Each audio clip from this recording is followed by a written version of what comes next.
الحمار الصاعد. اشترى رجل حمارا لأول مرة في حياته، ومن فرحته بالحمار أخذه إلى سطح بيته، وصار الرجل يدلع الحمار ويريه مساكن قبيلته وعشيرته من فوق السطح حتى يتعرف على الدروب والطرق ولا يضيع حين يرجع للبيت وحده.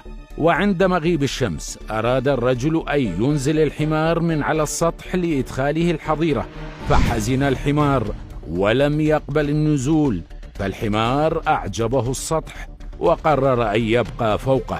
حاول الرجل أن يقنعه مرات عديدة، وحاول سحبه بالقوة أكثر من مرة، أبدا لم يقبل الحمار النزول، لكن الحمار دق رجله بين قرميد السطح وصار يرفس وينهق في وجه صاحبه.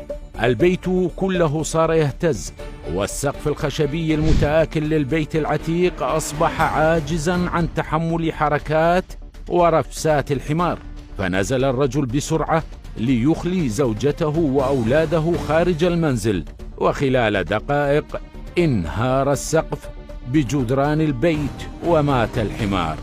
فوقف الرجل عند رأس حماره الميت وهو مضرج بدمائه وقال: أنا لا ألومك على ما فعلت، لأن مكانك في الحظيرة، أنا المخطئ لأنني صعدت بك إلى السطح.